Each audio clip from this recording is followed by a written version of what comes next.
Actually, I was longing for morning to come. I'd wake up and look outside.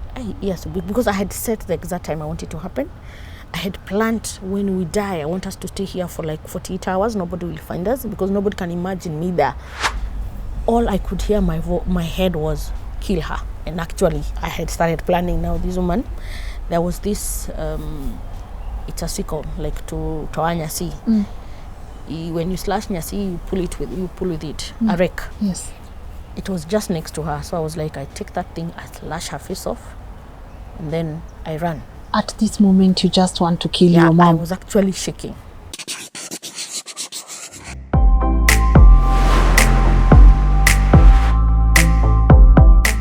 Hello and welcome to Tuko Talks. My name is Lynn Ngugi. Now, they say a mother's love is unmeasurable. In fact, we've had cases where women will go extra miles to do the best they can for their children. But what would make a mother want to kill her own children?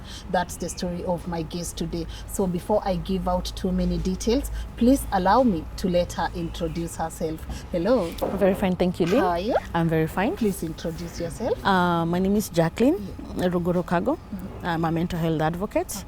I'm also a suicide survivor, living with bipolar disorder 1, and a mother of 2 very handsome boys. Amazing boys. Yeah. And I must commend you first, for accepting to come on the show. Yeah. And also for accepting to share your story with our audience. Yes. Yeah, I know you have a night to remember in your life. Yes. It was around January 2017.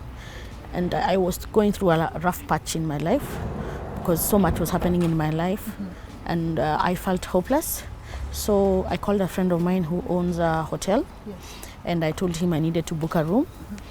And I booked the room.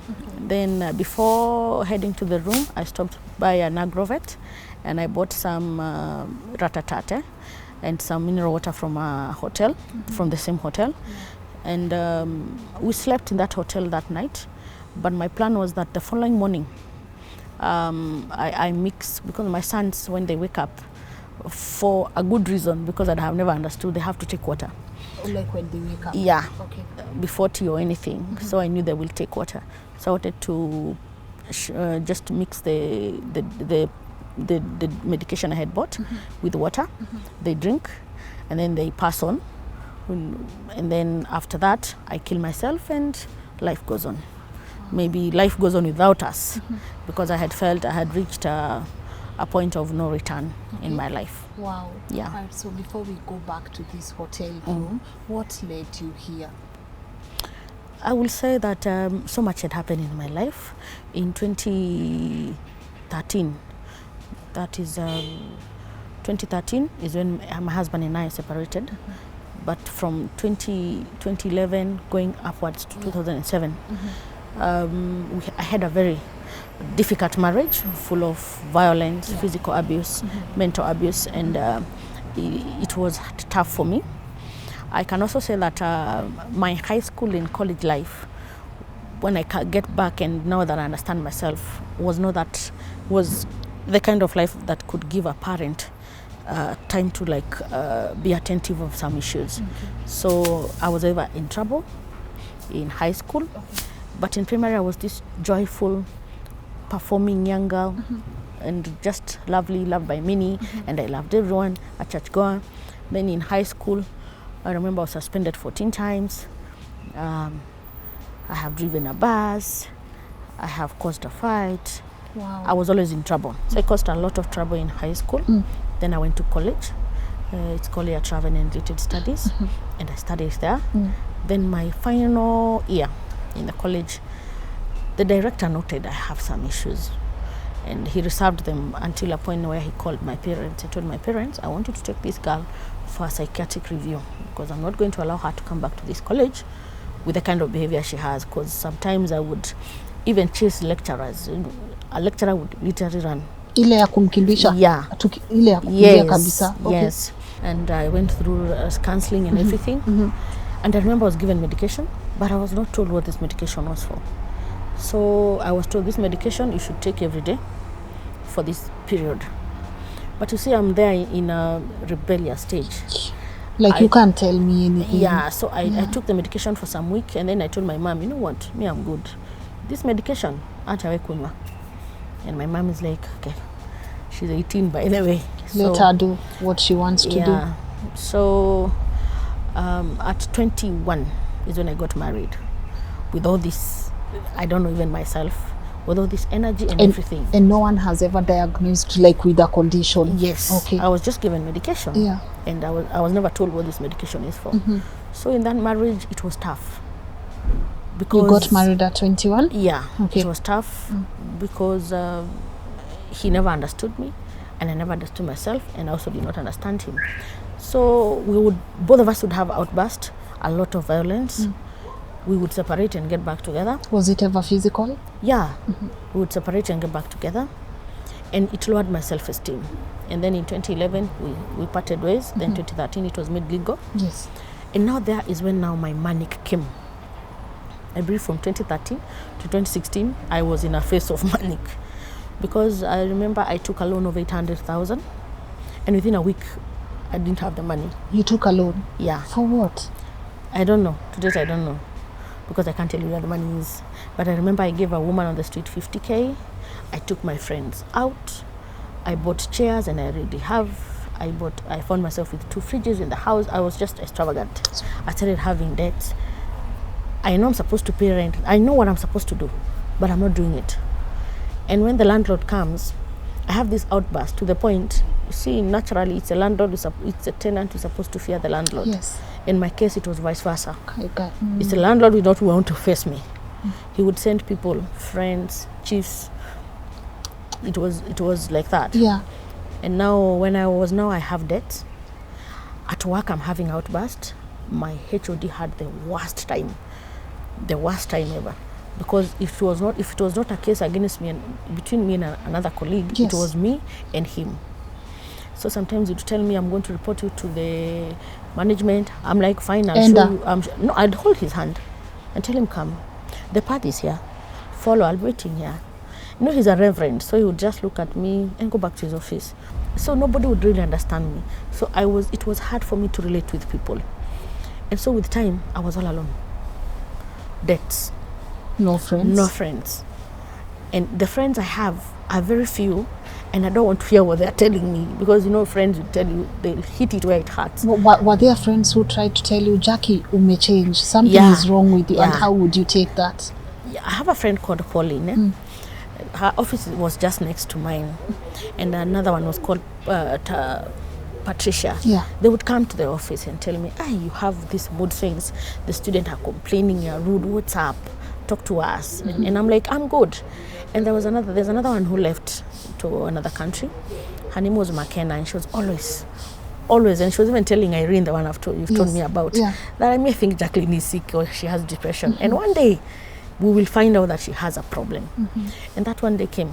That time I disappeared, and my son and my 2 sons, I took them to sleep, and when they woke up, before they drank the potion I had made, Irene called. Wait, so let me take you back there, because I want the audience to understand. So there's this part where you knew you had put poison in the bottle. Your sons will wake up and take water, just as routine. Yes. But were you not scared? Nichukue nibadilishe? Should I? No. Actually, I was longing for morning to come. I'd wake up and look outside. Yes, because I had set the exact time I wanted it to happen. I had planned, when we die, I want us to stay here for like 48 hours. Nobody will find us, because nobody can imagine me there, apart from the owner of the hotel. And your sons are not asking you, Mami, tunafanya nini kwa hotel? No, you're in a hotel, they're having what they want. They're watching TVs and so many things, playing games. And so they were not asking. They were not. And I would show them everything is okay. Yeah, they ask for chips, I buy. They ask for chicken, I buy. As in those last moments, I want to give you a good last moment. That's what I was doing. Okay. And so when morning came and the concoction was there, I can say an angel of God or something happened, and I had to go to the toilet. So when I went to the toilet, Irene called, and my son woke up. My son hardly picks my phone, but that day he picked my phone and talked to Irene on the other side. And Irene was, "Mko aje, tuko sawa, where are you guys?" So he doesn't know he's a kid. And so Irene asked him, "What can you see around you?" She was worried. And she knows where I live. She's gone there, I am not How there. you call? She has called my parents, I'm not there. So she knew something is wrong. I have been missing, I've been by myself. Yeah. And Something she has never seen before. And you knew this hotel, no one will ever figure out you guys are here. And so that day, actually, it was by good luck because my phone was either busy or on aeroplane mode. So it just went through miraculously, and my son picked. And my son was asked, "Where are you guys?" He said he doesn't know. "But are you guys in Karatina?" He said yes. "Where in Karatina?" "I don't know." "So describe what you can see." He said, "I can see your church on the other side and petrol station."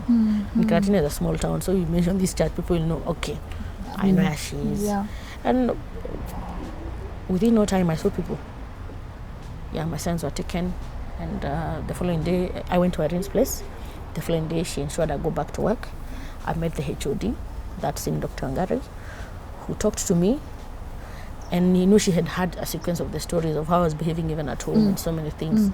She told me, "You need to go to the clinic and get checked." And then I met the university doctor, and she's like, "Jacqueline, I think you need a psychiatric help." And I was so like, "What do you mean?" You were defensive. "Psychiatric people are insane people." I told her I'm okay, and she told me, "I'm doing this for your good. Well, it's either you do that or you're going to get fired because you have abscond duty. And I'm not telling you to go there because you'll get fired, because you don't know the outcome of this whole thing. I want you to go there for your good, for your own good." And I was like, "No, where my kids go to school, blah, blah, blah." She told us, "No. We already talked to your mom. She's waiting for you home and your dad. We have told them they are going to stay with your kids. And because the center they had looked for me, the rehabilitation center, was in Thika. They had told me, because I had refused to be an inpatient, I told them I'll be an outpatient. They told me, no problem, you'll be commuting from home to that center." Yes. And I'm like, these people have planned for me, like even home. Wameniwekelea uenda wazimu. Yeah. So I went home, and my parents were like, "Yeah, you will go. And if you want escort," my dad alikuwa amejitolea, "I'll be taking you before I report to work." My dad was a teacher then before he retired. "I'll be taking you." And I was like, "Okay, I'll be going." So I went the first time, and I met a counselor called Elvis, and I talked to Elvis, but I was giving him details of my story, and he's like, "Sasa, he's a counselor. He could pick what is important and what is not." Yeah. And then they gave me timelines. They told me Tuesday and Thursday will be coming from 4 to 5. But now I was going at 4:45, so that we just spend 15 minutes, and I go home. I went there for 2 weeks. And then one day, I tell you, I think my interventions are planned by God. One day my mom sent me medication here to Bliss for her pressure. And I came and there were no medication. I was so pissed off. So very much pissed off. I remember she had given me money for fare and lunch. But that money for fare and lunch, I ate it all for lunch at a place called Sanford. And I called her. I told her, "Sasa tuma fare." She's like, "But I gave you fare." I told her send fare because I don't have. So she's like, okay. She sent fare, nikafika Thika Town. Thika Town, I called her again. Now I need fare from Thika Town to Landless. And that was around 9 p.m. My mom was so pissed off. She insulted me on the phone, and I'm like, "Hey, this woman sent me medication that she knew was not there, and now she's insulting me." And me, that time I always wanted to sleep. I didn't want to be disturbed. I reached that place, I just want to sleep, but I'm not asleep. I just want to, I'm feeling I just want to relax, but stay in bed and do nothing. And so when I reached home, it was around midnight. And I left the house at around 11 a.m. It was around midnight. My mom had cooked. My sons were there with my dad because it was on a Friday. And my mom quarreled me so much, insulted me. You see those Kikuyu insults? You're like, "Hey, my mom knows Kikuyu." She insulted me, and at that time, all I could hear my head was, "Kill her." And actually, I had started planning now. This woman, there was this, it's a sickle, like to nyasi. When you slash nyasi, you pull with it, a rake. Yes. It was just next to her. So I was like, I take that thing, I slash her face off, and then I ran. At this moment, you just want to kill your mom. I was actually shaking. I went outside the house and I ran so fast from Landless. Those who know Medieval Wellness Center is around where Del Monte is, where people buy Thika Road, Del Monte, all the way from Landless. I found myself there. I walked. And at this point, you are running away because if I stay here, I'm going to kill her. Feeling now. Yeah, and I don't want to do it. So let me run away from this place. At the point, I called my brother. Yeah. And I told my brother, I want you to call mom and warn her. And my brother is like, hiya. You know, he lives in Thika. He calls my mom. And my mom is like, amekupigia kwa wapi? They have not realized I'm missing. So I reached Medieval. I was drenched in water. Yes, and Medieval right now is the rehabilitation center. Yes. I was drenched in water. And the security guard there recognized me. He's like, Jacqueline, I was not talking.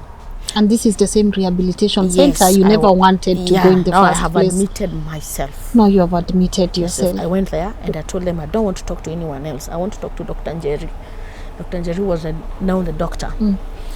And I was told she's not in. And I told them she's not in, I'll come back tomorrow. But the state I was in, they could not have allowed me to go. So with no time, the matron had been called. I think I was now crying uncontrollably. Yeah. I was something that even them, they could not understand. So when the matron came, I had to be injected. So I was injected and I immediately fell asleep. So I woke up the following day at 1, already admitted. And my parents had already come. Yeah. And they had even brought me clothes. So after 2 weeks, I was called by a panel of doctors, including Dr. Njeri Muigai, and they told me, you know what, Jacqueline, I think you have bipolar disorder. And I looked at them blankly, and I told them, can you speak in English? Because right now, I don't understand what you're saying. And let me tell you, I was not saying it in a very soft way. I was very rude. I was always rude and arrogant. So she looked at me and she told me in Kikuyu, in short, you're telling me you're crazy. The difference between you and the mad woman in the street is that we have contained you inside here.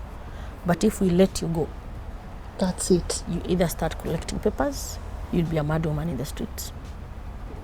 How, upon hearing such words, you know, black and white. Yes. You are mad, black and white. Yes. Upon hearing something like that, you know, how did you react to that? You know, I never talked. I never even told them, excuse me. I just stood and went to my room and stayed there. Now, instead of being angry to myself or anything, I was angry at my parents. How do you raise a child? She reaches 21 years of age, and now she is 33 years of age. And at 33 is when she's been told she's sick and she is your child. I was like, my parents are the worst parents. How comes they did not do this, that, and this, and this, and this? Wow. And I stayed there. I stopped eating. I did not want to talk to anyone. But the counselor called Elvis was always knocking on that door. And the matron became my roommate. We would share word of God. That time I felt God at Nonena Visasa. I don't want, because I felt betrayed. And I stayed for 2 weeks, not conforming with the system, because the system there was wake up, go to the gym, do a 1 hour session, take breakfast. After that, there's morning devotion. All those I was defying. Yeah. And I stayed there, Lynn, for 2 weeks, and it was hard. Very hard. Now I'm staying for 2 weeks. I'm not on any medication, because they cannot subject me to medication until I accept I have. And the medication I had been subjected to, I was not taking. I was throwing away. You're still in denial, Jackie. Yeah, I'm like, how? And so one day in my room, I sat there, and they have allowed you to research for yourself. So I went to the internet and I Googled, what is this? Bipolar. Let me now face it head on. Do you know, I Googled for over 6 hours, because I told you I was having a problem with sleep. Yes. I read about bipolar. I read it's a mental condition, blah, blah, blah, blah, hormones. And I was like, hey, all right, okay. Then the following morning, I was like, okay, let me go to the gym. I went to the gym, I worked out, I started feeling much better. You know what? I'm alive. The best thing is that I'm alive. I started thinking, and I have 2 kids. You know, it's interesting because at this point sasa ndio umeanza kukumbuka I have 2 kids. Yes. I'm like, you know what? I'm alive. And I have 2 sons. I think this is not a death sentence. Hakuna mali nimesoma hapo, you will die. It's not a death sentence. So I went and told Elvis, okay, now that you guys told me I have bipolar and Daktari has not yet come, what am I supposed to do? He told me he's going to tell Daktari what I've said and we'll find, and I remember he told me this Jackie is a journey and a long journey. And for yours, your condition is genetic. Yours you are carrying to the grave. But we are not going to let go of your hand. This journey we will walk with you together to the end. I was like, yeah, I think I am good now. And at that time is when I started taking the medication, following the system, everything, and it worked good for me. At that time I was not allowing visitors. I don't want to see anyone because I felt I don't want to see anyone. But my brother and my sister-in-law would insist on coming. And while I was at the second month at Mediva, is when I decided, you know what, let me share my story on Facebook, because not many people know where I am. And I wrote, it was so long, that thing, and I wrote it on Facebook. People started calling me, friends even from primary, you forgot even how they look. They started calling me, and I would explain. But my brother called my mom and told my mom, I think Jackie yako manic. She's on Facebook telling the whole world she has what? Bipolar. And my mom called Dr. Muigai and told Dr. Muigai, I think Jacqueline is very sick. She has done this and this and this and this and this and this and this. Can you tell her to pull down that post?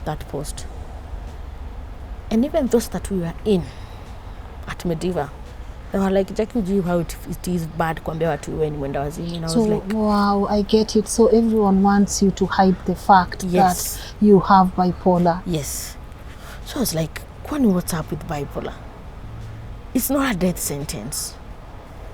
But people are still there telling me not to say about it. And what made it worse is that some men of God came to, who are parents, who are good friends to my parents. They came the following day. And it's like they were casting demons out of me. Wow. This is not a place for you, blah, blah, blah, blah. Until we cast the demon, I was like, okay. At some point, even I actually said to my head, between you and me, who's very sick? Because these are facts that you cannot change. Yes. Because I have bipolar disorder. I don't have demons. Yeah, I am the one who has accepted I have it. Yeah. You're the one now with the issue. And that evening, my parents came, and my mom was worried. And I told my mom, and today she still remembers that conversation. And my dad was right there. I told them, you should not be the one carrying the shame because you don't have it. I have it. I have it. I'm the one who has gone viral, and not you. Even if people connect you with me, I'm your daughter, but I'm the one carrying it. So I have to bear with the medications. I have to bear with all the side effects and every shame that comes with it. And she was like, okay, I had not seen that way. And after sharing my story, and many people came out, many other people came out. I remember the first person to come to my inbox, something that I have never forgotten, was someone I never thought would even follow someone like me, was Shebesh. Because she came to my inbox and told me, that was so courageous of you. One day, I'll also share my story. And after a while, she shared her story. And I was like, kwa hivyo hata watu wako na pesa, they get this disease. And I kept on sharing and encouraging people, do you have mental condition? Let's talk about it. And people came out and started talking. And the more I was talking about my story, the more I was getting healing. Yeah, and the more relaxing it was becoming. Yeah, and the more I was comfortable at Mediva Center, to the point it felt like home. I didn't want to go home. I know. And you know, that's interesting because what I'm getting from this entire conversation is how supported you felt by your employer. Yes. Talk to me about organizations or workplaces supporting, their employees when they are going through this condition and not casting them out and not saying, you missed work yesterday, the day and the day after, we have to fire you. Instead, they take you in and they embrace you and they help you walk the journey. Yes. Talk to me about that. I can say that as an employee, you have already employed, let's say, Lynn, and Lynn has been productive for 3 years. There is no way Lynn can just wake up and decide not to go to work for 2 weeks. Before taking any disciplinary action, as an employee, it is a responsibility, especially the Human Resource Office, to find out what is going on in Lynn's life, so that we can be able to understand what is happening. So that you get to realize maybe Lynn went through a traumatizing experience, and she's behaving this way. Yes. And it becomes easier. So employers, bipolar disorder is a disease. Actually, it is a disability in this country. It is under the Disability Act. It is under the Mental Health Act of this country. So that person needs to be protected and given the necessary support. And if they cannot get it from their employer, they are going to be doomed, because it's the employer who has to ensure they get medical support. And I know right now we are moving, you're moving forward, you're strong, you're courageous, and I understand you get your moments as well. But since you came out to the public with this story, when you sit down with your sons, how do you explain, I wanted to kill you, but it's because of ABC and C? Like, how do you explain that to them? Actually, when I was at Midiva, my sons came to visit me. They were living with my parents. And they saw I was in a hospital. They would always ask, Mom, unakuja lini? Because at home they had been told, Mom is sick, she is there. But I don't think my son really knew what I wanted to do, because they never got to drink the water or anything. But when I went viral on TV and on newspapers and so many things and radios, they were able to relate. And so when my son were brought back to me in 2018 is when my sons were, no, 2019 is when my sons were brought back to me. And we had a conversation, and I told them Mom was unwell and she was mentally unstable, but now she's okay. There's the medication you see her taking every day. It doesn't mean that I'm very sick. I'm taking medication to continue being okay. And I told them, you see, they go to Sunday school, so you tell them, unajua shetani ni kitu mbaya. So I wanted to do this and this, but that is a gone story. So if anybody asks you out there or makes fun out of it, just pretend you didn't hear it. Don't react to it. But if it offends you, come home, we will talk about it. If it's at school, because your teachers know about the story, talk to your teacher about it. And then you come and tell me about it. If someone is a student in school, you sort it in school. If it's a neighbor here at home, we sort it at home. And we really get those issues, because kids are so innocent. Because when kids see you on TV or something, they are, oh, mama kwa TV. And you're like, okay. And when neighbors, I thank God for the society I am, the kinds of friends I have, or the kind of people I come to interact with. When they see me, they tell me, you got that condition for such a reason as this, because not many have come out to talk about it. But God deemed it fit to give it to you, because he knew he's giving you a ministry. That's something that my bishop tells me every day. He gave you a ministry, and you can turn that lemon into lemonade. And I did turn it into lemonade.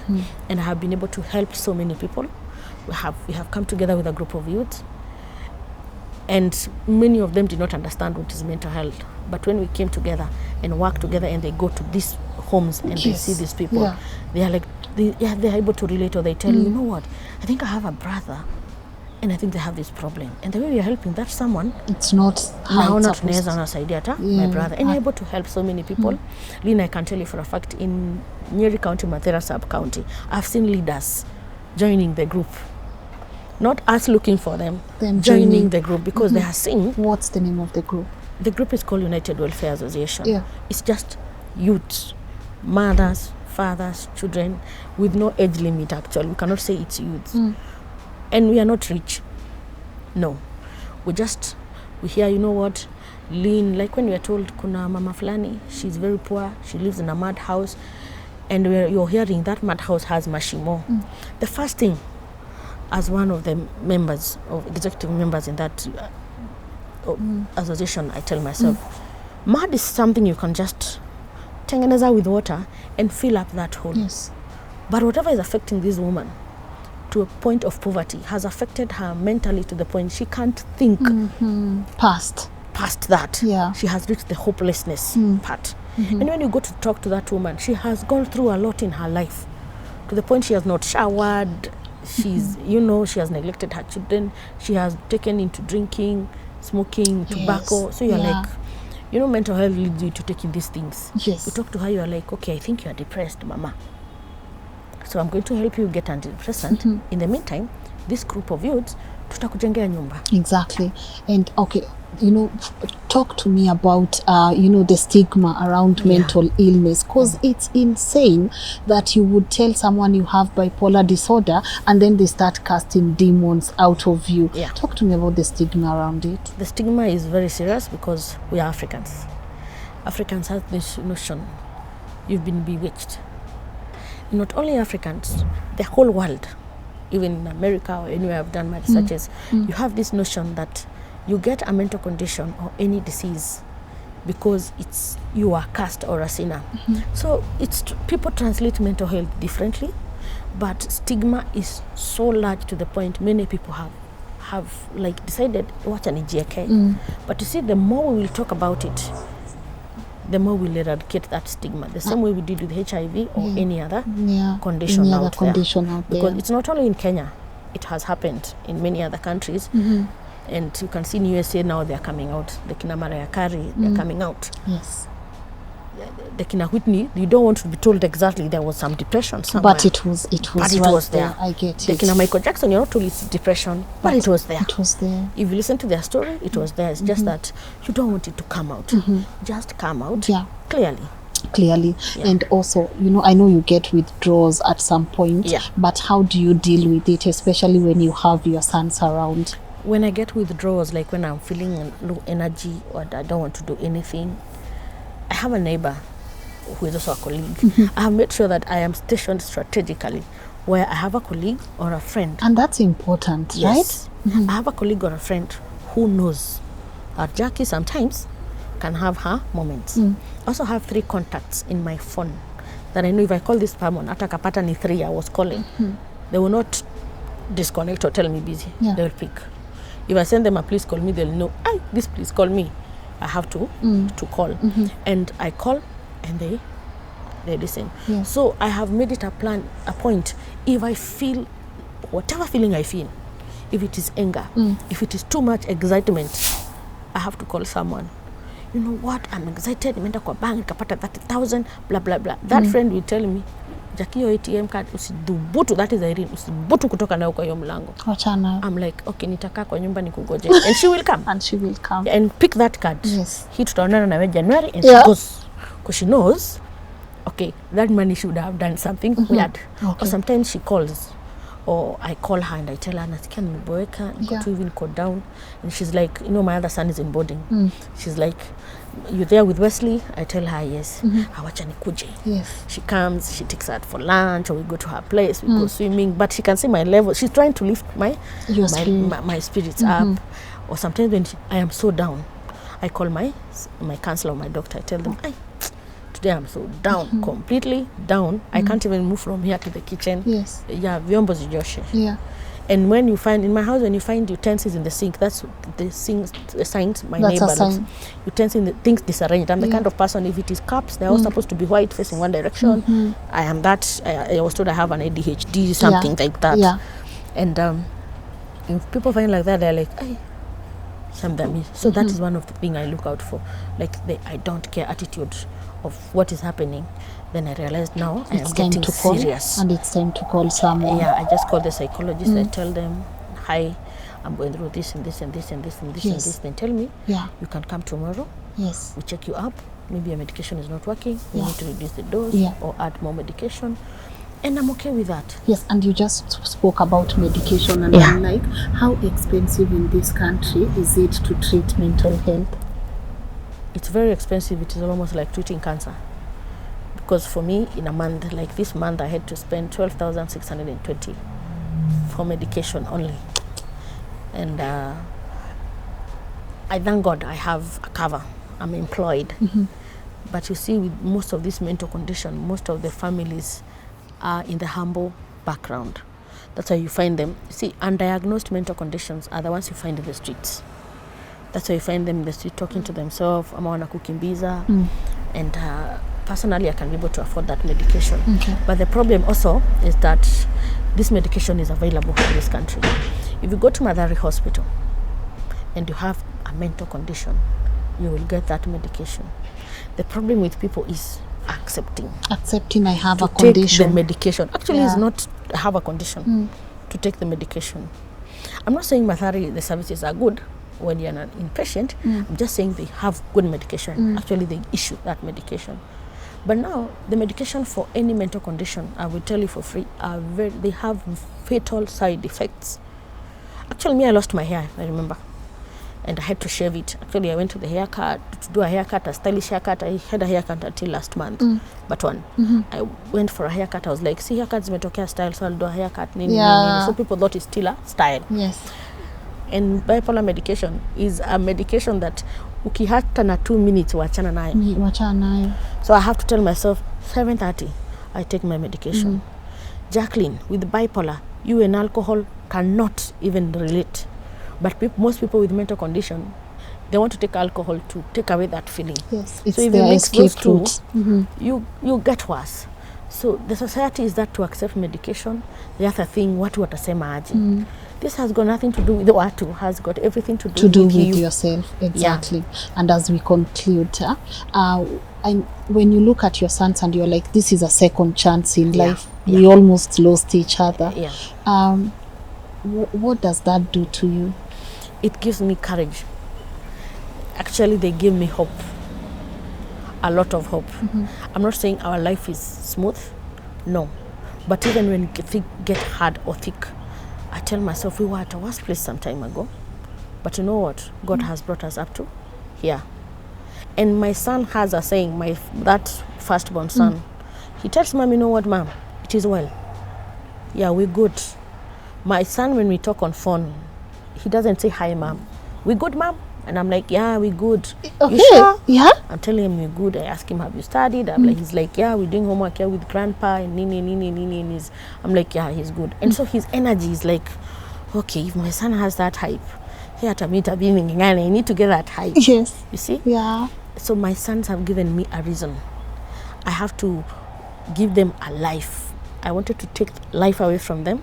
I have to recover that time. I wanted to do that few seconds. I wanted to make it a lifetime and give them the best. Yeah. Talk to anyone who has any mental condition, and most importantly, the ones who are scared or the ones who are wondering, nini inanisumbua, or even the ones who do not want to accept they have a mental condition. Talk to them. Mental condition, I can attest it is hard for you when you realize you have a condition.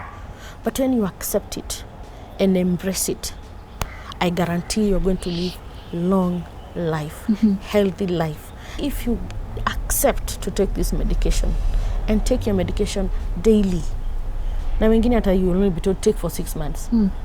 My friend, you'll have a good life. I give one example, a very good example. When Donald Trump said he wanted to become a president, people thought like, okay, his bipolar has just kicked in. Yes. Look at him now. He is the president. He is the president. He has his ups and downs. When he's a manic and he goes to Twitter, he will do something you have never seen before. But you know what? He still is the president. So with this condition, it has not limited you to achieving your goals. It does not make you less of a person. Yeah. Me, I feel good when people say, hi, Jackie Mwenda, I'm good. Jackie Mwenda? Yeah. So people call you Jackie I Mwenda? embrace it nicely. You know, you want me to fight with you? I will not. I'm like, niko poa. Dole Jackie wale watu enda wazimu na meetingi pale. I'm like, good. I'm fine. Me, when I can tell you, Lynn, if I see a madman, me, I don't run away. I say hi. The same way I've greeted you. Because I know how it feels. And when they get that love and affection, they are very happy. Even those violent ones. So we should do more of that. They are very happy. I think they are violent because hata ukimwangalia unamwangalia vibaya, so it's like, okay, the same attitude you've given me, I'll give you. I'll give They're it very back. happy. Just buy them a cup of tea. Family, don't throw them away. There is cure out there. I have seen many come from the street back to their homes.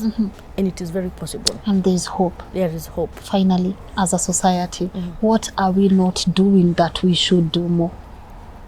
we are not, as a society, we are not taking these things seriously as a society, or we have not been given the awareness or embrace the awareness that is going on. There is no way I can see Lynn withdrawn and is an employee or a colleague of mine, and then I'm like, wachana Lynn, atajisort. Then one day Lynn just climbs this building and jumps. That is the day you are saying, nilikuwa nimeona Lynn akona 2 issues. You had seen, but you ignored. Because for a fact, if someone wants to kill themselves, Lynn, you will know.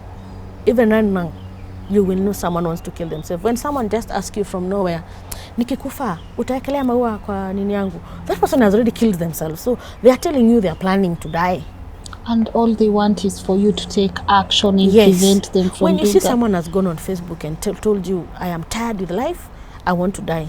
My friend, usimwambie hii deni ya China tutalipa zote, sijui nini. Reach out, may go to their inbox and I'm like, hi, what is happening? How can I help? And then they tell you, sina fee. You are like, fee plus their life, are they balancing? Then you reason. You reason that person mnamit katikati, you are like, have you told so and so, have you done this and this and this? Yeah. Thank you so much, Jackie, for coming and sharing your story. I'm very honored. It's been a pleasure. Yeah. And I hope you guys, you've heard what Jackie says. Let's be mindful of other people. Let's check up on our friends, you know. Friend yako asinyamaze for 7 days or goes missing and then you are like atarudi too. Please take initiative. Check out on your friends. Ask them today, how are you doing? Is everything okay? And how can I be of help? My name is Lynn Ngugi. Till next time, bye-bye.